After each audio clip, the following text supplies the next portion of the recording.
မင်္ဂလာပါမိတ်ဆွေများအားလုံးပဲမင်္ဂလာပါဟင်းတဲ့ YouTube channel ကနေပြီးတော့ပြန်လည်ကြိုဆိုပါရခင်ဗျာအဲ့တော့ဟင်းတဲ့အခုတင်ပေးတဲ့ဗီဒီယိုလေးကတော့ကျွန်တော်တို့မနက်ဖြန်ဗုဒ္ဓဟူးနေ့16ရက်နေ့3လ2026ဗုဒ္ဓဟူးနေ့မနက်7:00နာရီ10မိနစ်အတွက်ကိုကျွန်တော် key site ဝိုင်းချင်း site ဘိုင် site ပါနော်ဒီလိုလေးနဲ့အပီးပေါက်လေးကိုကျွန်တော်တက်ပြပေးတော့မှာဖြစ်ပါတယ်เนาะအဲ့တော့ဒီနေ့မှာလည်းကျွန်တော်မိတ်ဆွေတွေ85ကိုရရှိလိုက်ကြမယ်လို့မျှော်လင့်ပါတယ်အဖွဲ့ဝင်တွေဆိုရင်ကျွန်တော်အမြဲတမ်းပြောနေကြပါတော့ကျွန်တော်တို့အပီးခွေအောင်ခဲ့ပါပြီပေါ့เนาะဒီအခွေကိုကျွန်တော်မိတ်ဆွေများရလိုက်ကြမယ်ထင်ပါတယ်ကျွန်တော်ပြောပါတယ်အပတ်တိုင်းအင်္ဂါမကျော်အခွေအမြဲတမ်းမှန်တယ်အင်္ဂါမကျော်အခွေအမြဲတမ်းမှန်တယ်ဆိုတာကျွန်တော်အမြဲတမ်းလိုက်တွေထဲမှာအမြဲတမ်းပြောခဲ့တဲ့စကားတစ်ခုဖြစ်ပါတယ်เนาะကျွန်တော်မိတ်ဆွေများအဲ့တော့မွေးတစ်ခွက်ကောင်းကြံမယ်ဒါလေးကိုကျွန်တော်တို့ဇာတို့လိုက်ထားပါပြီးတော့အခုအသစ်ထုတ်ထားတဲ့ကျွန်တော်တို့ဗုဒ္ဓကြာတာပရိတောက်ကြ3ရက်အတွက်ကိုမွေးရမယ့်အခွေလေးလဲကျွန်တော်အသစ်ထုတ်ပေးထားတယ်เนาะ group ထဲမှာလဲကျွန်တော်ပေးထားပါတယ်ဒါလေးကိုလဲကျွန်တော်မိတ်ဆွေများကမဖြစ်မနေကိုလောက်ကြပါထိုးကြပါလို့ကျွန်တော်မှာရှင်းပါတယ်အဲ့တော့ကျွန်တော်ဟုတ်စားပေါ့မနှက်ပြန်အတွက်ကြတော့ကျွန်တော်တို့အင်္ဂါမကျော်ပတ်တီးလေးကိုတော့ကျွန်တော်မနှက်ပိုင်းကတော့ကျွန်တော်တိတ်သဘောမကျဘူးလို့ကျွန်တော်စိတ်ထဲကထင်နေတယ်ပေါ့နော်ဒါပေမဲ့ကျွန်တော်တို့ညနေပိုင်းတော့ဘယ်လိုလာမလဲမသိဘူးပေါ့နော်ကျွန်တော်အရှင်နဲ့တပင်းကြီးတော့ပြန်တင်ပေးမယ်ဒါပေမဲ့ကျွန်တော်မနှက်ဖြတ်မှာဘာကဏ္ဍလေးတွေအဓိကထိုးရမယ်ဆိုတဲ့အကြောင်းအရာလေးကိုကျွန်တော်တက်ပြပေးတော့မှာဖြစ်ပါတယ်အဲ့တော့မိတ်ဆွေအစ်စ်တွေကလည်းကျွန်တော် channel ကိုsubscribe မလုပ်ရသေးဘူးဆိုရင် subscribe လေးနှိပ်ထားပါကျွန်တော်မိတ်ဆွေတွေဟိန်းထက်မျက်နှာလေးကိုလွှမ်းနေကြမယ်လို့လည်းမျှော်လင့်ပါတယ်ဗျာကျွန်တော်လည်းမိတ်ဆွေများအားလုံးကိုသတိရပါတယ်ကျွန်တော် channel အဟောင်းကတစ်ပတ်လောက်စောင့်ရအောင်ပါဆိုတော့ပေါ့နော်ကျွန်တော်ကတစ်ပတ်ပြည့်မှာပဲကျွန်တော်channel အဟောင်းနဲ့နေပြီးတော့ကျွန်တော်လွှင့်ပေးပါမယ်ခင်ဗျာเนาะအခုကျွန်တော်ရဲ့ဒီ channel ပေါ့နော် subscriber 9300ကျော်နဲ့ channel ကအပိတ်ခံထားရတယ်ပေါ့နော်ကျွန်တော် live လွှင့်လို့လည်းမရဘူးဒီမှာကျွန်တော်ပြမယ် live ကဘယ်လိုမှမရဘူးပေါ့နော် live ကကျွန်တော်တို့အပိတ်ခံထားရတာဖြစ်တဲ့အတွက်ပေါ့နော်ကျွန်တော်တို့ဘယ်လိုမှလွှင့်လို့မရဘူးပေါ့နော်အဲ့တော့ကျွန်တော်ဒီ channel အသစ်လေးနဲ့ပဲကျွန်တော်လွှင့်ပေးပါမယ်နော်ကဲအဲ့တော့တဲ့ကျွန်တော်မိတ်ဆွေများကြီးပထမဦးဆုံးအနေနဲ့ကျွန်တော် key site လေးတွေပြပေးမယ်ဗျနော်မနေ့ပြန် white key ပေါ့နော် key 3လုံးအနေနဲ့ဘယ်လိုလေးတွေပေးနေလဲဆိုတာလေးကိုကျွန်တော်ဟင်းတဲ့မိတ်ဆွေများအားလုံးကိုကျွန်တော်ပြပေးပါမယ်အဲ့တော့6ပေါင်းရှင်ဒီခွန်ကို9နဲ့ပေါင်းမယ်ခွန်နဲ့9နဲ့ပေါင်းရင်ကျွန်တော်တို့2ပါခင်ဗျာ2ရဲ့ပါဝါခွန်2ရဲ့နှက်ခက်က4ပါခင်ဗျာ2ခွန်4ကီမှာ89ဆိုပြီးခွန်တစ်လုံးထွက်ပါတယ်ခင်ဗျာအဲ့တော့3ကိုပေါင်းရင်ကျွန်တော်တို့2ပါခင်ဗျာ2ကိုခွန်နဲ့ပေါင်းရင်9ပါခင်ဗျာ9ကိုပါဝါခွဲ9ရဲ့ပါဝါ4ကိုနှက်ခက်က6ပါခင်ဗျာ9 4 6ကီမှာ86ဆိုပြီး6တစ်လုံးထွက်ပါတယ်ခင်ဗျာနော်အဲ့တော့ဒီမှာလဲ16ပေါင်းရင်ခွန်ကို8နဲ့ပေါင်းရင်ကျွန်တော်တို့9ရဲ့ပါဝါ3ည9ရဲ့နှက်ခက်3ပါခင်ဗျ9 3ည3မှာကျွန်တော်တို့ဘာထွက်လဲဆိုတော့9ဆိုပြီးတော့ထွက်ပါတယ်ခင်ဗျနော်အဲ့တော့ဒီမှာဒီ9 5ပေါင်းရင်ကျွန်တော်တို့4ပါခင်ဗျ4ကို9နဲ့ပေါင်းမယ်4နဲ့9နဲ့ပေါင်း9 5ပေါင်းရင်10ကိုခွန်9က9ပိတ်နဲ့ပေါင်းရှင်ဒီ9ပါခင်ဗျ9ပါဝါ4 9ရဲ့နှက်ခက်က6ပါခင်ဗျ9 4 6ဒီကျွန်တော်တို့ဒီမှာအနေနဲ့ကီးအနေနဲ့ထွက်ပေးရမယ်ပေါ့သူရဲ့အောက်မှာဆိုတော့အမှ66ဆိုပြီး6တလုံးထွက်ပါတယ်ခင်ဗျာเนาะအနည်းဆုံးတစ်လုံးကတော့အဲ့ဒီ3လုံးကီး3လုံးထဲကမှန်နေတာဖြစ်ပါတယ်ခင်ဗျာ66ပေါင်းရင်2 63ဒီ78ဆိုတော့3လုံးပေါင်းရင်8ပါခင်ဗျာ8ရဲ့ပါဝါ3 8ရဲ့နှက်ခက်1 83ကလည်းကီးဆိုတော့တနင်္လာနေ့မနက်မှာကျွန်တော်တို့61ဆိုပြီးတော့ထွက်သွားပါတယ်ခင်ဗျ1တလုံးပေါ့နော်ကဲဒီမှာလဲကျွန်တော်တို့9ပေါင်းရင်6ကို6နဲ့ပေါင်းရင်2ပါခင်ဗျ2ရဲ့ပါဝါခွန်2ရဲ့နှက်ခက်4 2ခွန်4ကီးမှာလဲကျွန်တော်တို့ဒီမှာဒီနေ့ကျွန်တော်တို့အင်္ဂါနေ့မနက်မှာ2ဆိုပြီးတော့2ထိပ်စီနဲ့ကျွန်တော်တို့2တလုံးထွက်ခဲ့ပါတယ်ခင်ဗျเนาะကျွန်တော်မရှိဘူးအဲ့တော့ကျွန်တော်တို့မနက်ဖြန်ဗုဒ္ဓဟူးနေ့မနက်အတွက်ကိုကျွန်တော်တို့ရှားမှာဖြစ်တဲ့အတွက်6ပေါင်းရှင်ဒီခွန်ကို2နဲ့ပေါင်းမယ်ခွန်နဲ့2နဲ့ပေါင်းရင်9ဆိုပြီးတော့ရပါတယ်ခင်ဗျ9ရဲ့ပါဝါ4 9ရဲ့နှက်ခက်6 9 4 6ကီးဘာကီးလဲဆိုတာကိုကျွန်တော်မိတ်ဆွေများ comment လေးမှာနည်းနည်းလေးမမြင်ရတယ်လို့ဖြစ်သွားတယ် sorry ပါကျွန်တော်လည်းပြရှင်စောနဲ့เนาะ comment လေးမှာရေးပေးပါဘာကီးလဲမနှက်ဖြတ်မှာကျွန်တော်တို့ဗုဒ္ဓဂူနေ့မနှက်မှာထွက်ရမယ့်ကီးဒီကျွန်တော်တို့ဘာကီးလဲ comment လေးမှာတယောက်တစ်ခေါက်လောက်ရေးပေးစီရှင်ပါတယ်ဟင်းထက်ကိုရှစ်တယ်မိတ်ဆွေအစ်စ်တွေဆိုရင်ကျေးဇူးပြုပြီး comment လေးမှာရေးပေးကြပါအောင်ခင်ဗျเนาะကဲအဲ့တော့တဲ့646ကီးကတော့ကျွန်တော်တို့ရပြီ646ကီးရပြီဆိုတော့ကျွန်တော်တို့ဒီ646နဲ့ကျွန်တော်တို့ကတ်ထိုးရမယ့်အကက်လေးတွေကတော့ကျွန်တော်တို့လိုအပ်လာတယ်ပေါ့နော်ဒီမှာတောက်လျှောက်ပေးလာတာကျွန်တော်တို့တပင်3 4 5 6ခွန်6ကြိမ်ပေးဖို့ကကျွန်တော်တို့9ကြိမ်ဆက်ပြီးတော့ပေးမယ်ဆိုတာယုံကြည်မှုရှိနေပါတယ်အဲ့ဒီ646ထဲကပဲကျွန်တော်တို့ကီးတစ်လုံးဆင်းလာပါလိမ့်မယ်နော်အဲ့တော့မနေ့ပြန်မှာလဲကျွန်တော်တို့ဒီဗုဒ္ဓမကျော်9ပတ်တီးရှိတာဖြစ်တဲ့အတွက်9တစ်လုံးကလည်းကောင်းနေတဲ့အထက်မှာပါပါတယ်ခင်ဗျနော်အဲ့တော့မိတ်ဆွေများအနေနဲ့တေချာလေးလိုက်ကြည့်စီရှင်ပါတယ်နော်ကဲအဲ့တော့ကျွန်တော်တို့ဒီတဲ့ဒီကီးနဲ့ကျွန်တော်မနှက်ဖြတ်မှာ ထွက်နိုင်ရှိတဲ့ကျွန်တော်ဝိုင်းရှင်းလေးတွေကိုကျွန်တော်ပြပေးပါမယ်ဖြစ်ပြနော်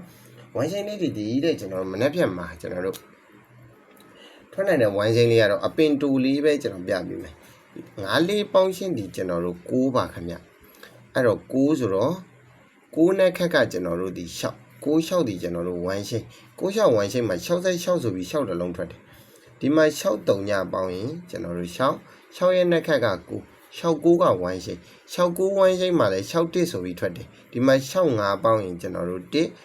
1ကိုနက်ခတ်ခွဲ1ရဲ့နက်ခတ်ရှိ18ဝိုင်းရှိမှ2 1လို့ထွက်တယ်ဒီမှာဒီ2နဲ့ပေါင်းရင်4နော်4ရဲ့နက်ခတ်က2ဆိုတော့4နှစ်ဝိုင်းရှိဒါတွဲပြီးထွက်ရင်လည်းထွက်နိုင်တယ်တကယ်လို့တွဲမထွက်ဘူးဆိုရင်ပေါ့သူကပေါ့နော်ကျွန်တော်တခြားဝိုင်းရှိလေးနောက်တစ်ချက်ပြပေးမယ်တခြားဝိုင်းရှိလေးကတော့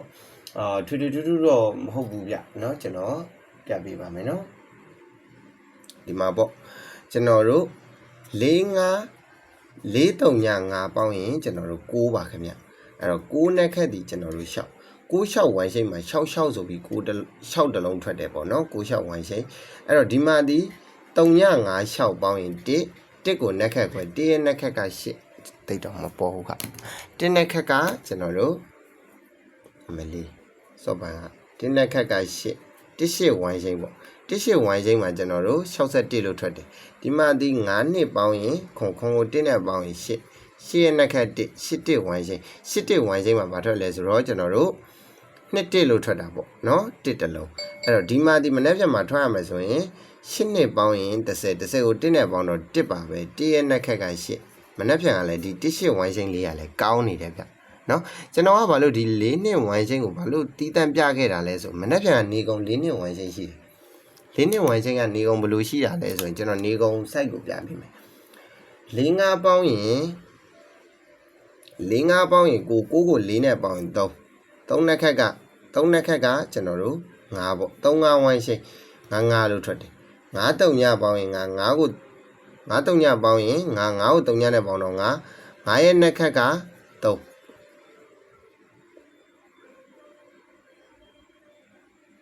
မပေါ့ 4 3ည5 3ည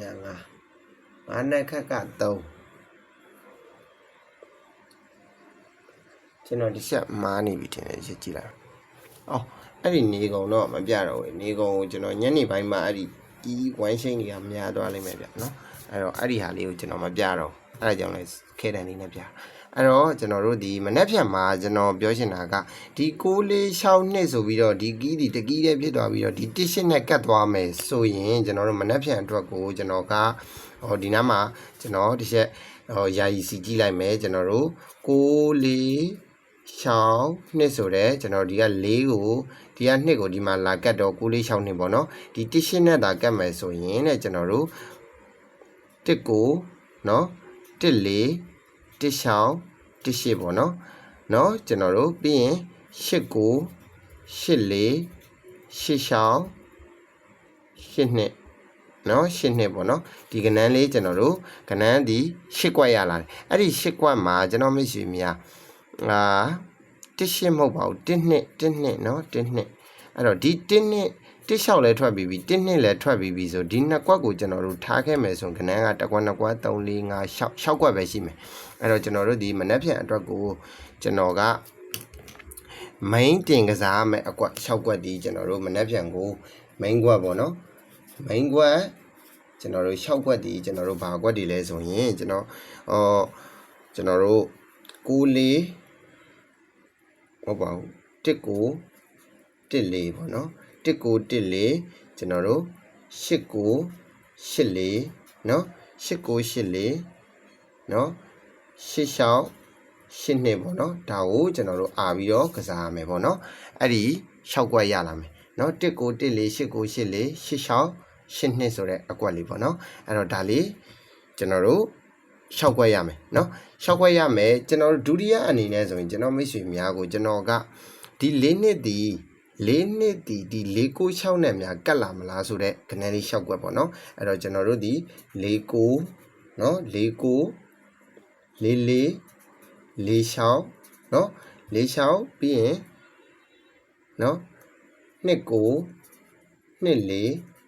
2 6เนาะတကွက်ကောင်သမားတွေကတော့